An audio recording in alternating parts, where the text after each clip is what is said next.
Your ears do not deceive you. You have just entered the Cryptid Creator Corner brought to you by your friends at Comic Book Yeti. So without further ado, let's get on to the interview.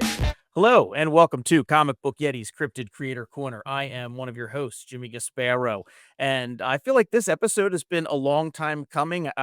This next guest, I feel like we've gone a little bit in some same circles on social media. He's had a couple of written interviews with Comic Book Yeti, but this is his first time on the podcast. He has Webtoons Nexus Point and Repossessed. There's Albert the Alien. He's had comics in a couple of different anthologies. We're going to be talking about some of his newest work, including Batpat, as well as the Secret S.T.E.A.M Society. I can't wait to get into it. We have so much to discuss. Please welcome to the podcast, Trevor Mueller. Trevor, how you doing tonight? I'm doing wonderful, Jimmy. Thanks so much for having me on, and congratulations to yourself on your own creator-owned book being greenlit through Papercutz. That's exciting, brother.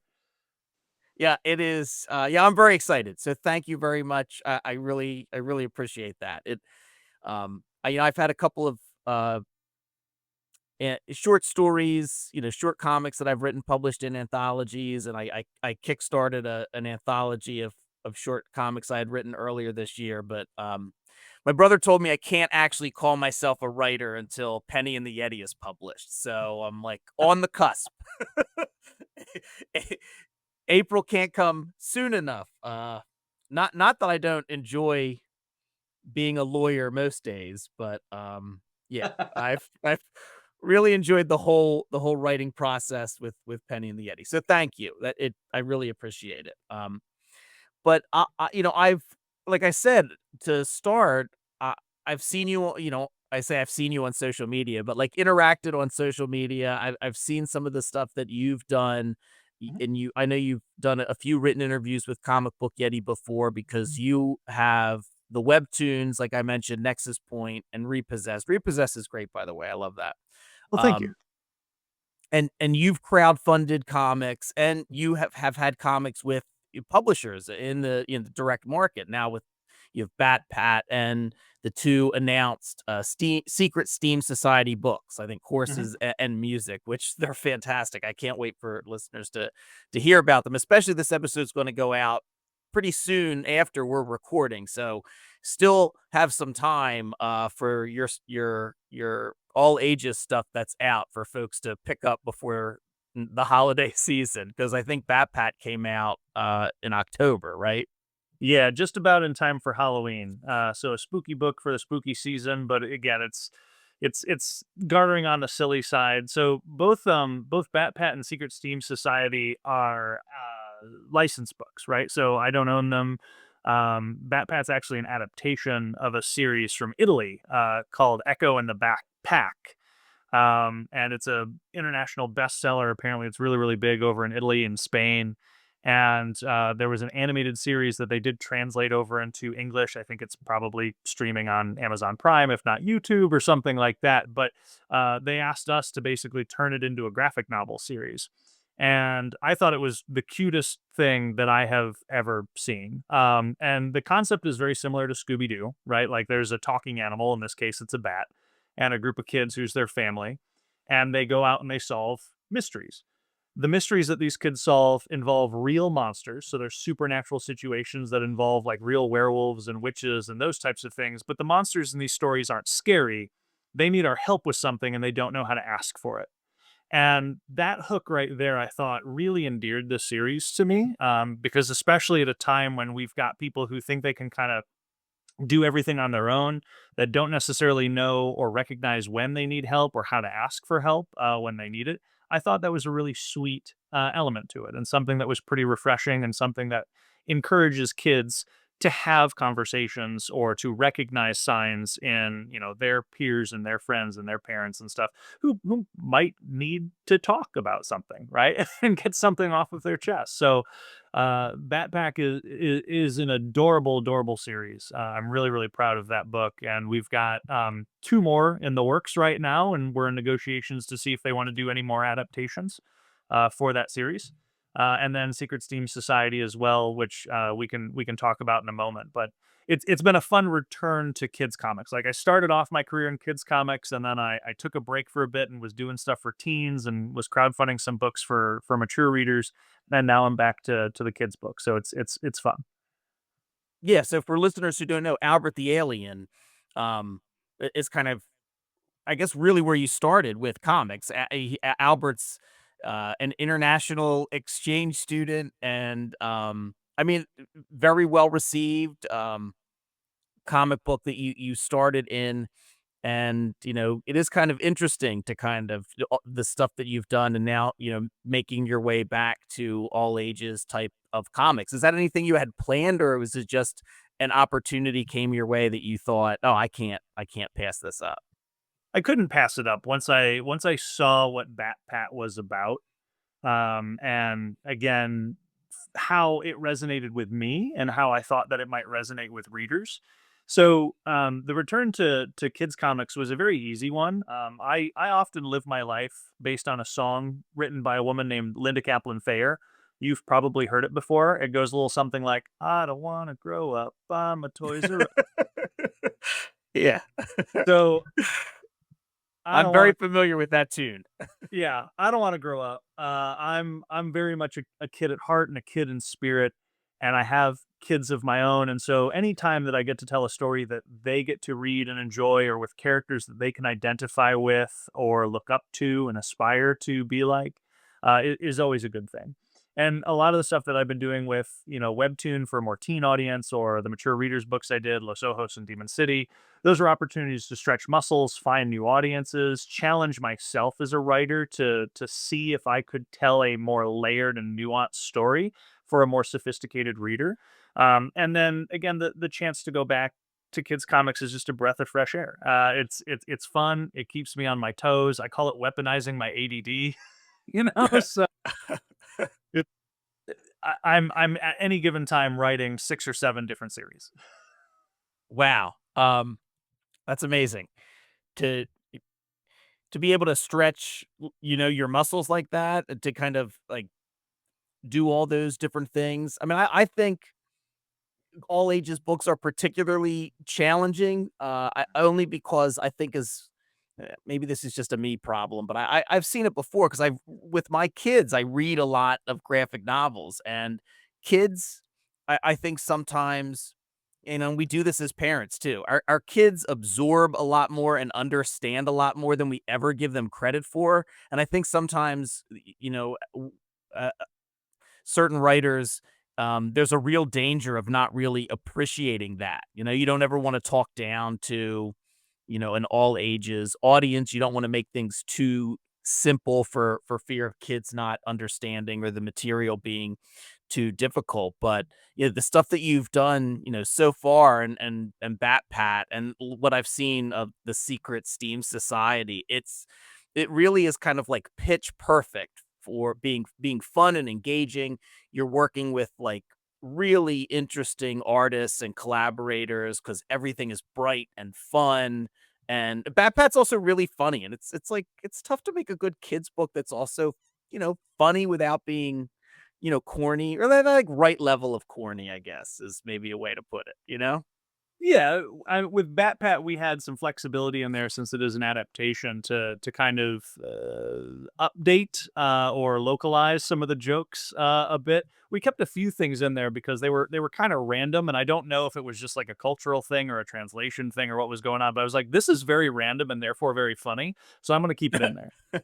But you're right. Like writing kids comics, I feel like people feel like you're dumbing it down for an audience, and that's not the case at all. And I've never handled it that way.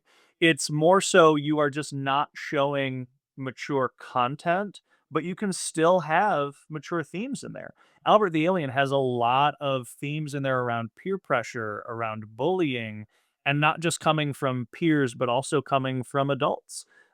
Because again, he's a foreign exchange student from another planet. One of our antagonists in the series was a government agent who was kind of like a stereotype of like a washed out action hero from the 80s who still thinks he's in prime, not, and his name is Colonel Ty Fighter. Uh, And Hey, I so like that.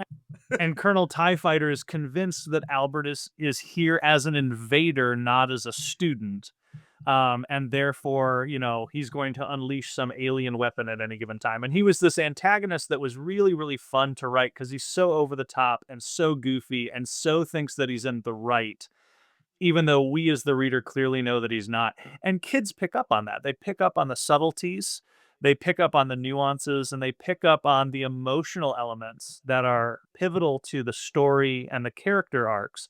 Albert, as well, because he's an alien from another planet, a lot of our readers on the spectrum identify with him a lot as well, because they also don't necessarily pick up on all the social nuances or those pieces, but they can see this character and identify with this character who's having fun adventures with his friends and exploring everyday life on Earth and finding a way to turn the mundane into a wacky and fun adventure.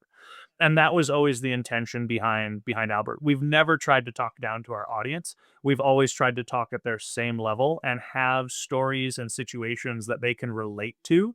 So at no point is, Albert ever filing taxes or, you know, deciding that he wants to interview for a job as an actuary. None of that is what he's into, because that's not part of a world when you are 12 years old and you're in seventh grade. You're dealing with schoolwork, you're dealing with social situations, you're dealing with, one of our books deals with the pressures of having to perform a stage performance. They have to put on Romeo and Juliet for their parents, and the show gets hijacked by a bully who's decided to make it all about him. and Yeah. and he's citing Shakespeare poorly. Like it. So again, like it's silly, it's funny, and it's me tapping into that inner child in myself. I had to read Shakespeare and Romeo and Juliet in front of a classroom when I was in seventh grade. That's required reading at that time, and I get social anxiety when I've got to perform or stand up in front of a group of people. Now, 20 years into doing comic books and having been a guest of honor at multiple shows and having to be, in front of 2,000 people in opening ceremonies and talk about myself for 2 to 5 minutes, you wouldn't guess that I have that social anxiety. I've trained myself to get over it. But it's still a thing that's there, and I very much consider myself to be an introvert. And because of that, like there's a long recovery time on the back end. I feel like a lot of creatives do tend to find or to file into that column of introversion. But this is a long-winded answer to basically kind of say, like, you find the things that the reader resonates with, the things that are going to be most relevant to them. You don't talk down to them about it, and they'll connect to the characters if they identify with the characters. And then you put them on a fun adventure, put a little silliness in there, and some things that'll make them laugh, and they'll keep coming back to that book over and over and over again until it's dog-eared and the cover's fallen off. Wow, and that's the best. That's what you want to see, right? Mhm. With Batpat, was this the first time that you ever adapted something else? Yeah, it was, and also from one media to another. So again, like we were given scripts for the series, we were given episodes of the animated series, we were given copies of the book, so that we could get a flavor for what it was all kind of based on and how it all kind of came together. And they're 12 to 13-minute episodes. They're fitting into 18-page issues, all of which, yeah, there's maybe 3 chapters that get collected within each of the books. And so, but things that work in animation don't necessarily work in comics and vice versa. Like some of the episodes would have montages of them trying different solutions to solve the problem with one of the monsters, and there's no talking during it. Or they'd have silent openings where there's like a character riding a bike and then something happens and then, it sets off the conflict, the inciting incident. That doesn't translate to comics without some kind of narrative. You have to set that stage. You've got to help set the reader up. And because it's kids, you're trying to do it in as few words as possible so that you can capture them as quickly as you can. So I feel like, Adam Wallenta, the editor on there, knew that I had a background in kids comics, knew that I had the ability to talk to that audience and make things that resonate with them. And because I've been working in indie and self-published comics for over 20 years. I know how the media works. And because of that, he had permission to not worry when he had to give me the project. And that's one of the reasons why I feel like Papercutz continues to give me a lot of work right now. I hit all my deadlines. Heck, I usually make my deadlines. I tell them like, this is when it's going to be done. You cool with that? Cool. And then they just let me go. And I have set the standards over there in some instances, or at least so he's told me, in terms of how he likes to work with creators, because I'm giving him a schedule, I'm giving him regular touch bases and check-ins, I'm giving him all the elements that we have promised and that we are supposed to deliver, and everything attached to my books, at least from my perspective, tends to be ahead of schedule, and that makes his job easier, and that makes him look good to his bosses, and that's a great way to make it in the industry, right? Is make Oh, your editor look yeah. good and If help there him. are any would-be creators who are listening, do not underestimate the power of making your deadlines and making the editor's job easier. Yeah, um 100%. Well, and again, that's why Adam is giving me all this work, and I think Steam might have come before Batpat, if I'm being honest, because he had told me that he was launching a brand new line, something that Papercutz had never done before. And because Albert the Alien started in an educational anthology that I used to be the marketing director for called Reading with Pictures, right? They're licensed 501c3, whose mission was to get comics into schools and libraries around the world. And so Albert started off in these anthologies that had educational elements and components to them. So he knew that I knew how to mirror story and education. And he was launching this line where he's like, it's going to be kind of Magic School Bus inspired, where it is an equal measure of learning and adventure. And the emphasis is really on the adventure because he wants these stories to be fun for kids so that they don't realize they're learning something while they're going on with it. And because we were kind of figuring out the tone and the pace of things at the beginning, I think I was the first writer he had engaged for this. So it's, how much conflict can you put into it? How much story can be within the graphic novel versus the educational beats that we're trying to hit? Can we have interpersonal conflict within the stories, arcs that characters kind of undergo? We were figuring all that stuff out as we were going through it. And I feel like we hit a really good vibe with the first book. And so when he had approached me, he just told me he was doing the line, but didn't necessarily have a topic. And he's like, what's something that you're very passionate about? My youngest daughter really loves horses. That is her favorite animal by far. She is very much a daddy, I want a pony, and I'm serious about it. And also, Yeah. I know how to feed them and everything else, right? Like, he knows more about horses than I do. And so I told Adam, I was like, this is kind of a blessing in disguise because it gives me a chance to research horses, to learn as much or more that she does, and to tell a story about characters that she's going to care about and resonate with in a situation dealing with an animal that she's highly passionate about. And Right. so that's how horses came to be. I Look, I don't know a lot about horses at all. I think the last time I was on a horse was it's got to be 20 years ago at least, when I was at the Grand Canyon and rode a horse around for a little bit. But I do love an educational chart. And I do love learning something still at 46 years old in a fun way. And as I was scrolling through the Secret S.T.E.A.M Society horse book, and there was a chart about all the different parts of the horse and what they're all named. I'm pretty sure I learned that the coffin bone, I think, is the largest bone in the hoof that gives the hoof its shape. So I do like a nice graphic novel with a chart. But I was like, oh man, my kids are going to learn so much about horses. It's a lot of fun. Again, as they're learning about the inside of the horse, like they go inside of the horse, like they have an adventure inside of the horse in this little shrinking ship. Because Adam was very adamant about wanting to have the kids explore, not just talk about elements. Yeah. And so my question to him again was, I was like, well, how do they, like, what happens for them to shrink down and go inside something? Do they have a ship? Do they just have like a suit? Like, and we had to create that stuff on the fly. And so again, it was a really really fun challenge to kind of co-author's not the right word, but to kind of help pioneer and trailblaze a bit in this world with him. And I think after we got a book or two under our belts with it, we really started to get into a groove. And so again, he just kept sending more and more of those projects to me. They've announced 3 books in the series so far, and I'm writing 2 of them. So it's it's exciting. It's a fun line. I think it's going to be great for parents, for teachers, for librarians, and something that can actually be used in a classroom setting, but also a book that kids will want to pull off of their own shelf at home and read casually.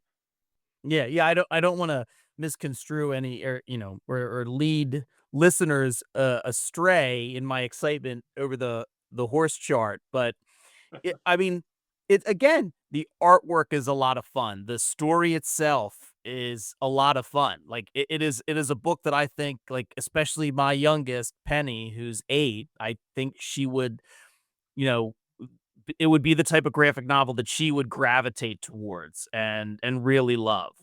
So I I think that's, fantastic. Trevor, and what do you think it is, about comics or storytelling with you in particular? Because you come across to me as somebody who really does thrive with a particular challenge, whether or not it's adapting a story, whether or not it's, as you just discussed, coming up with how exactly we're going to present this material for Secret Steam Society, working with Webtoons, with Nexus Point and Repossessed, and telling a story that's in a vertical scroll, which I think takes a little bit of a different kind, of eye working with an artist to kind of get that vertical scroll right, rather than working maybe towards like a page turn. What do you think it is that do you really do you just like storytelling, or do you really thrive in trying to like figure out the puzzle of the best way to tell this story? I think it's a little bit of both. I have always considered myself to be both a storyteller and a problem solver. My day job back when I had a day job was in marketing. And I always told people I don't consider myself a marketer, I consider myself a problem solver, which gave me a lot of versatility when it came to the types of projects that they could put me on. Because I didn't necessarily need to understand currently how a system worked in order to figure out how to fix an issue that was going on. And storytelling can be very similar. Where does the story begin? Do you start in the beginning, in the middle, at the end, and then flash back? Right? Like how do you want to structure those stories? How do you reveal the beats of characters and the arc and have proper pacing throughout there so that the reader is intrigued, not exhausted, not bored, right? And keep those pace up. And again, I like to think of it as just weaponizing my ADD. I like to play. I like to experiment. And if I can do that in different media and different genres, then I would. My passion when I was growing up was actually going to be in filmmaking, but making movies was expensive back in the 80s and 90s, and we didn't have a device that fit into the pocket of our jeans that could actually record video. So comics became the easiest and least expensive way for me to be able to tell visual stories. And so that's what I ended up doing, and I've just never stopped doing it. And even with film today, because having gone to conventions for over 20 years, you meet people. I'm friends with almost all of the original cast of Power Rangers, and several of them have gone on to do other works, directing and producing, and some of them still do acting and anime and video games and whatnot. And one of my buddies was saying that he wanted to get back into making movies again because during COVID he made a short film and it kind of got the passion reignited in him. And so he just had me assigned on as his associate producer for his first feature length film that he wrote and directed and produced and starred in and did all special effects for and the music and all that Oh, stuff. wow. And again, like it was storytelling in a different media, and in a different format because comic book scripts, I'm sure you know, are very flexible. Like there's not like a hard and fast template for how that is. That is a lot less the case in film, I have discovered, where there is a much more rigid structure and a much more rigid template to be in there. So when we sit there and we talk about just comics, I try not to just limit my storytelling to just that. That just tends to be the thing that I gravitate towards and I have the most experience in. But would love to continue to expand into prose novels, into more film projects and those things down the road. And who knows, maybe some things will go. We'll see how his movie does, and maybe there'll be more opportunities to do that too. But you're right, it's different, it's challenging, it's fun, and it keeps me on my toes. It keeps me learning, and I like to consider myself a student of storytelling. Oh, that's awesome. That's a good way. That's a good answer, I think. I appreciate I appreciate that. Uh, Having been in, telling stories, whether or not it's comics or some other medium, uh, for 20 years. I have a friend who is also a writer, who has written films and plays, and he finds it very difficult to enjoy a lot of stuff now because he can't stop like guessing the ending or picking things apart. Do you have that issue as well, or are you still able to enjoy things and like turn off the storytelling or the problem solving part of your brain and just enjoy a story or enjoy a movie or a TV show? It's a bit of both. I can usually see how the formula works and what's going to happen next. That doesn't necessarily take away the enjoyment. And sometimes I get pleasantly surprised and I'm wrong. And you never know, right?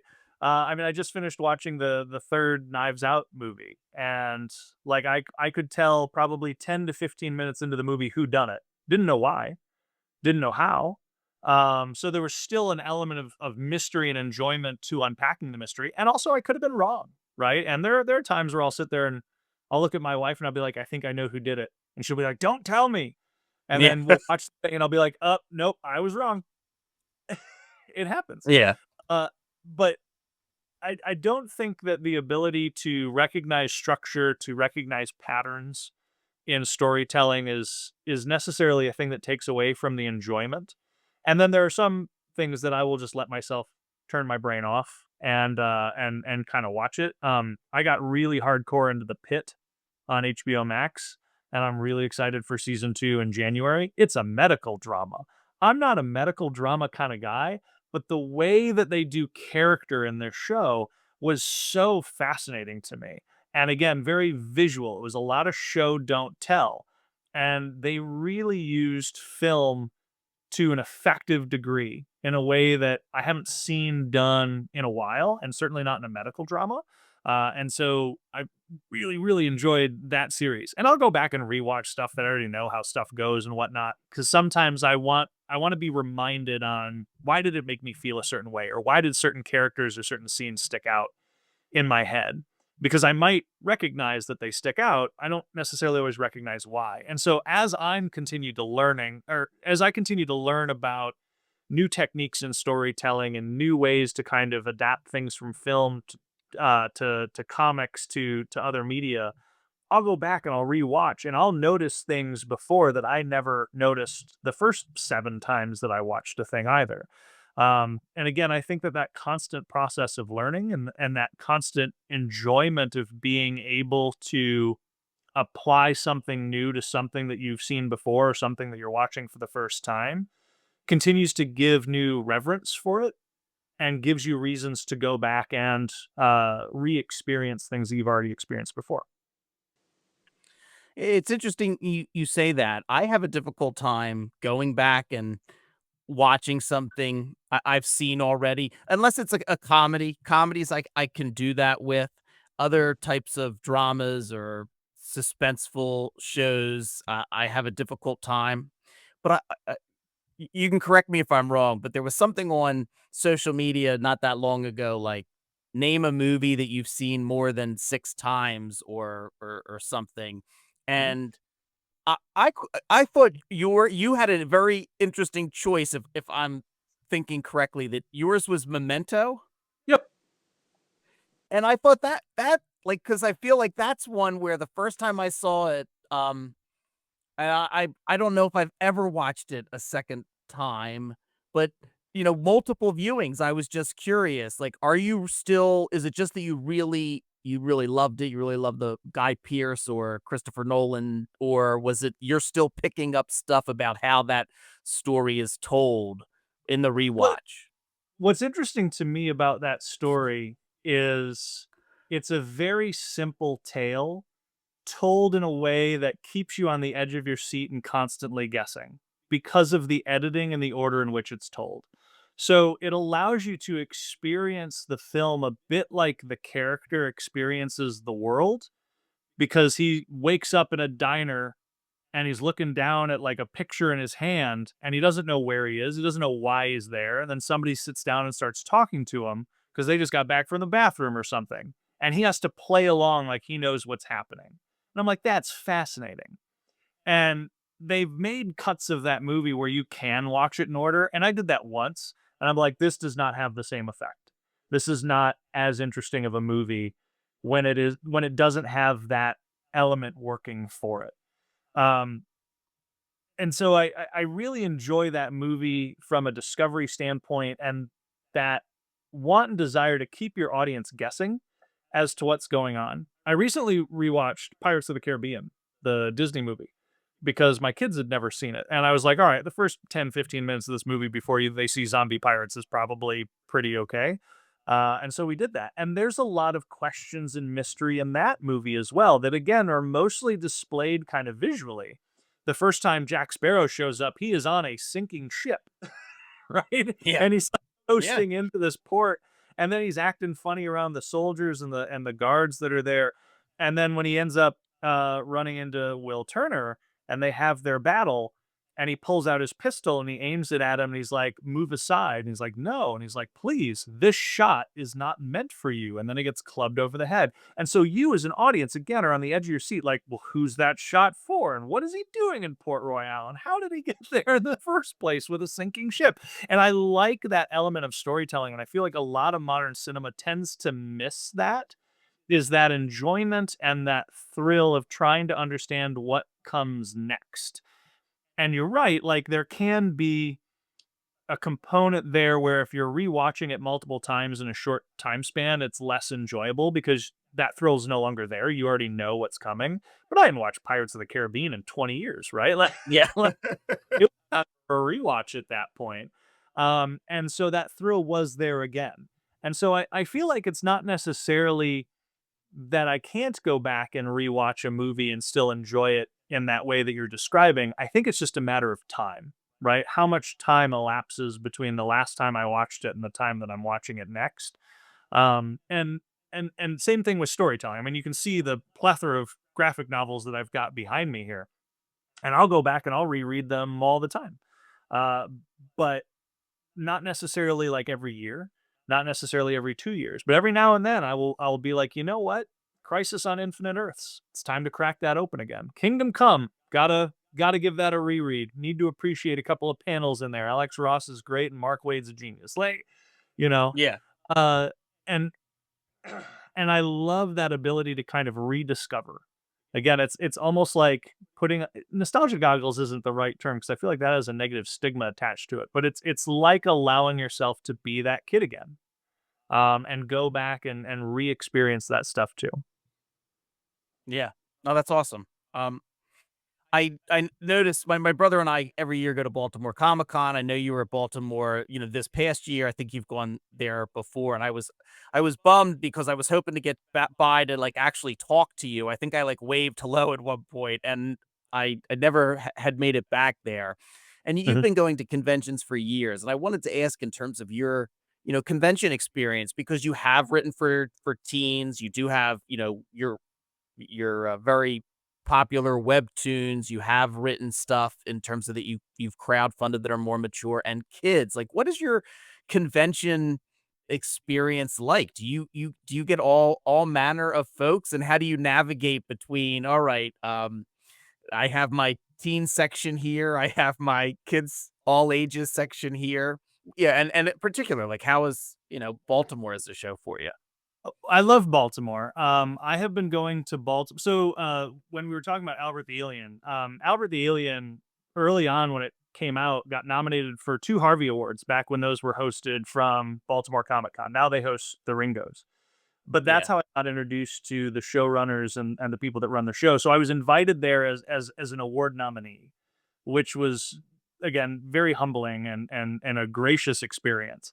And I've just been coming to that show as a guest ever since. So they'll put me on the billing. I think this year I was on the same marquee as Chris Claremont, and I was like, "What?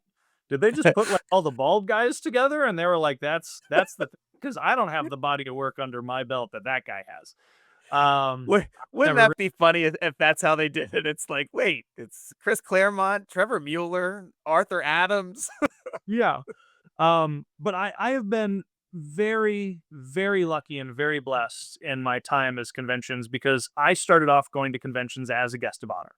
I had a couple of friends that knew people in the local Chicago area that ran conventions. They were on the guest dockets already, and they took me under their wing and they got me invited. And through that, I got to start networking with folks who spun off and started doing their own conventions and whatnot. And I continued to kind of get that guest experience. So my experience with conventions has always kind of been through that lens of I'm there for the attendees. I'm not necessarily there for me. Like my job as a guest is to make sure that people have a good time. They want to tell their friends and they want to come back next year and bring their friends with them so that attendance continues to grow. And the convention hopefully credits some of that back to me and keeps bringing me back to the show as well. And so, because of that, and possibly because of the fact that I like so much diversity on my table, my goal as a creator is to have something for everyone on that table. Now, the challenge you start to run into is real estate because you've only got a 6, maybe an 8-foot table. Baltimore was kind enough to give me 2 8-foot tables this year. I was in a nice corner spot, and I did not bring enough books for that show. But then you've got to try to keep the kids over by the kids' books and not gravitating towards like the bright yellow neon adult book that's on the table, which is my Demon City book. I make the mistake of using like bright primary colors in the covers for my books that aren't for kids, and that's immediately what the kids gravitate towards. So I do tend to kind of segment them out. I do try to have sections on my table for like these are the books for kids, these are the books for teens, these are the books for mature readers. And I try to make sure there's enough spacing in between them so that hands don't accidentally grab something that they're not supposed to. I make sure those books aren't directly next to each other. Um, and if I can, I'll try to put the kids' books and the mature books on opposite ends of that table. So that and parents seem to appreciate that. So yeah, I used to go to 18 to 22 conventions a year before I got married. That was exhausting, and the idea of doing that anymore is alone is exhausting. Now I do about 5 to 8. Oh, And okay. a lot of them tend to be around the Midwest, and I'll do a couple of coastal shows. But again, it's fun to see those convention goers and what they take from those experiences. And one of the reasons why writing kids comics is so rewarding, I'll end on this story. My first convention, I had self-published a book that was based on a webcomic I was doing at the time, which has a vulgar little title called Asshole. I was listening to way too much Dennis Leary stand-up. It was very much a teenage boy Kevin Smith humor style kind of story, but with a bright Sure. red cover that kids would instantly gravitate towards. And so I was standing next to my buddy and I was selling this book, and I'd self-published it. I'd put all this hard work into it, and I looked at him and I was like, man, is there a better feeling than like putting all this effort into a project and then being able to hold it in your hand and see it realized? And he goes, yes, it is. Yes, there is. Seeing that same book in somebody else's hand while they're waiting in line to pay for it. And he was not wrong. That is an addictive feeling. And you get those people coming back to your table every single year saying, what do you got for me next? What do you got for me next? What do you got for me next? And the asshole books, when I was touring with those books, I saw a lot of kids and families at conventions. There were not a lot of books at the time out for younger readers. And again, I was like, I can tell kids stories. So that's where Albert the Alien kind of came from.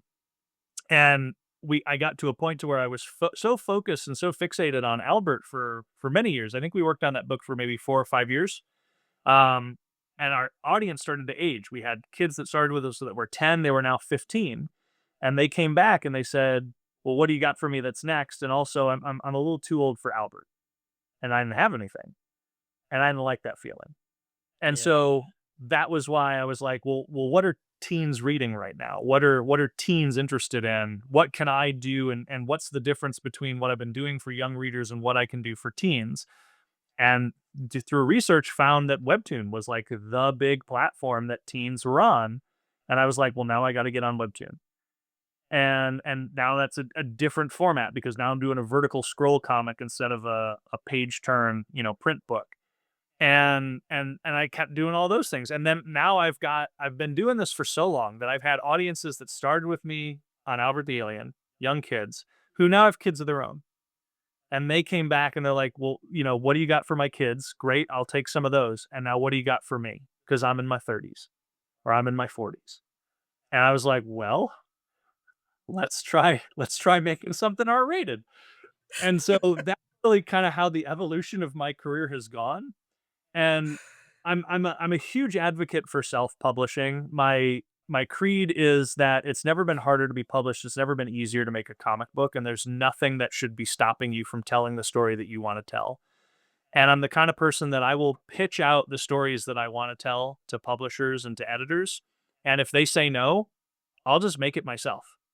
And that's what happened with Albert. Like, Albert was in some anthologies. We made a couple of single issue stories. We kept shopping around to publishers. Nobody wanted to pick it up, even though it had been nominated for 2 Harvey Awards. And I was like, you know what? I'm just going to make it myself. And I just kept doing it. And that's really just been the credo of my career of, I keep failing upwards, I guess. Nobody can stop me from telling the stories that I want to tell unless nobody's buying them. And Yeah. thankfully people keep buying them, so I just keep making them. Well, I don't know if it's failing upwards, but you've said a couple of things that kind of have keyed into it in terms of, your earlier career being a marketer, someone that likes problem solving. Like, you definitely seem like the type of person where you want to tell your stories, but you are going to find your audience. Like, if the problem is, all right, how do I get this book to the right person? Like, you have definitely, gone the route to do that, and it's just very fascinating, and I mean, I think it's fantastic, and, not just to be able to do it, but to be able to do it well, and to see these books, and, I've gone through a bunch of them myself, and yeah, they're just some fantastic stories. You work with wonderful collaborators, so yeah, I think it's fantastic. Thank you. I've been very lucky to find amazing artistic partners and fellow creators that want to work with me. And even when a project ends, if I like working with a person, I will find a reason to work with them again. Like, I mean, we made Demon City Volume 1. That was a COVID baby for me. I think we probably started doing that in like 2017, 2018. And again, we were shopping around to publishers. COVID was going on. It was a bit of a wild and crazy time in the publishing world. And then we finished it probably in 2021, 2022. It didn't come out until last year, Yeah. right? Or earlier this year, February. Might have been February this year, actually. So there was a long window there, and part of that was just my own apprehension. It was, hey, I'm kind of known as like the kids comic writer, and this is a very R-rated book. Are my fans going to accept it? Are they going to reject it? Are they going to reject me? Um, will I put this on Kickstarter and it will be a colossal failure?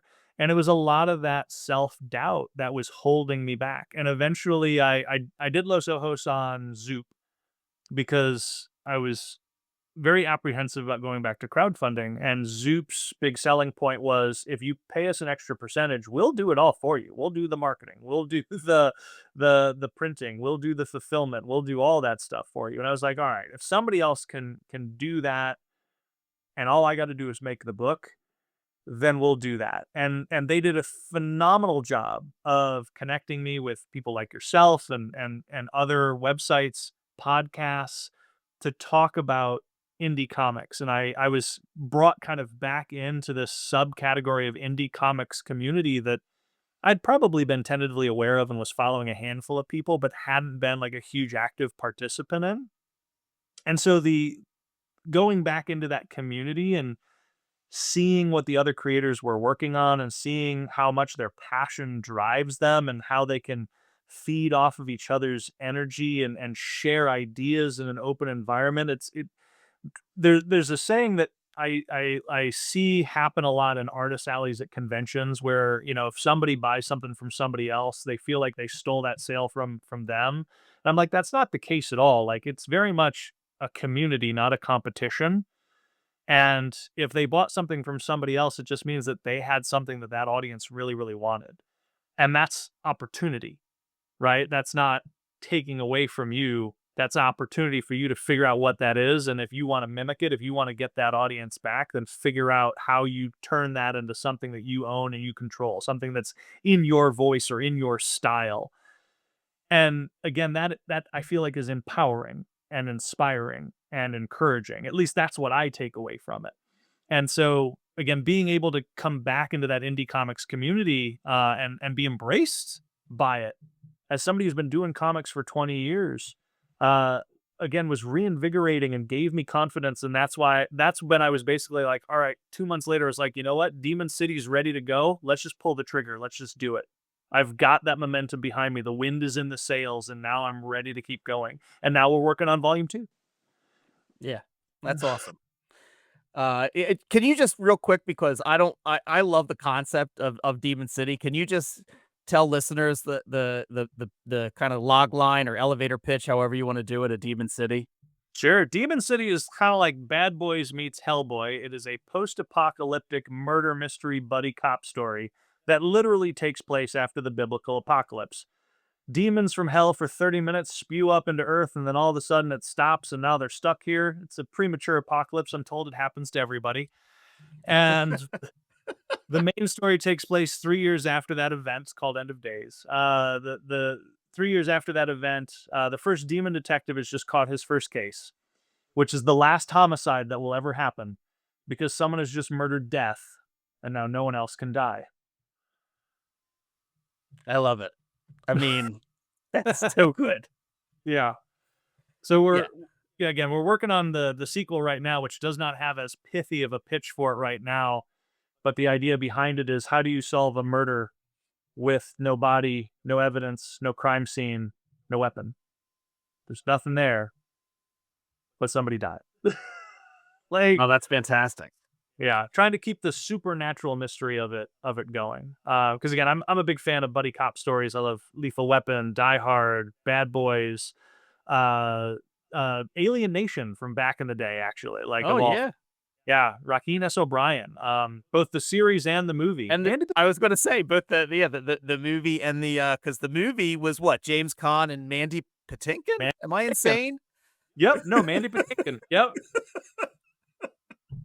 So, and again, what happened was I was like, I wanted to write a buddy cop movie or a buddy cop story. And I went back and I started rewatching a bunch of old buddy cop movies and TV shows and stuff like that. And I rented Alien Nation from my library. I found it at my library, and I was on a whim. It was just there. Like, I wasn't looking for it, but I was like, oh, I remember that movie. Oh, I would watch that again. And again, like, that's sci-fi buddy cop. I was like, well, what if I did like supernatural buddy cop? And it felt like a thing that I could own and something that I could have a put my voice in. So I enjoy that stuff. It's fun. I got pitches for days. Or we'll keep pitching them, keep making them. We'll keep reading them, and you can come back on the podcast, please, and talk about them. I don't know how old. I know you said you had kids. I don't know how old your kids are, but are they of an age where they have read any of your stuff? Are they? And I always like to, talk to parents about, it's so tough to get, it seems, to have your kids be even a little bit impressed with anything you do. Are your kids like of an age where they understand that, oh, dad wrote this, and that they are excited by it? I wouldn't say they're excited by it, but they have read all my young readers' stories that have been published so far. We've read Albert the Alien. They've read Batpat. I'm sure they'll read Secret S.T.E.A.M Society. Again, my youngest, who's into horses, is very excited the fact that the first book is horses. She's like, Daddy, you're going to buy that for me, right? I'm going to get to read it. We're going to read it together. We need to read that book. So she does get very, very excited for that. Oh, that's awesome. The biggest compliment to me with my kids is that when we read a book that I have written, or when I go off to an event, convention, library event, whatever it may be, whenever I come home, they go, Daddy, I'm making a comic book too. And again, to me, that's the compliment. It's not necessarily the excitement about the work that I've done. but the inspiration that I've given in them to tell their own story. And I will live off of that inspiration forever. That's awesome. Yeah. Oh man, that's the good stuff right there. Yeah. Well, Trevor, thank you so much for coming on the podcast. Listeners, I will put everything in the show notes. You can go on Webtoon and read Nexus Point and Repossessed. I'll put links so you can follow Trevor on social media, and I will put links so you can pick up Batpat and be ready for Secret S.T.E.A.M Society. All of those are through Papercutz. Yeah, and I'll put links so you'll be able to get to any of Trevor's other stuff, and you'll follow him so that you will be able to be notified when Demon City 2 is out, because I really like Demon City 1, and so you have plenty of stuff. If you have young readers in your life, you got them covered, and then there's even going to be a little something for you that I know you're going to like. So but yeah, Trevor, this has been an absolute pleasure. I apologize that it's taken so long to get you on the podcast and talk to you, but I love your positivity and attitude on social media. I love the stuff that you've done so far, and this has just been an absolute a honor for me to be able to chat with you for the past 50 minutes. So thank you so much. And as we record this, happy holidays, and have a happy new year. Yeah, to you as well, and to your listeners as well. And thank you again so much for having me on the podcast finally to talk to you. It has been an absolute treasure. So thank you.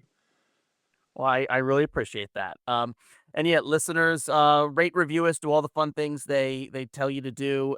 Shout out to my brother Bobby, the Cryptic Creator Corner's #1 most dedicated fan. Bobby listens to all my episodes, goes to Baltimore with me, and he listens to all the episodes, and he likes when I say his name. So, hey, Bob, and yeah, thanks again.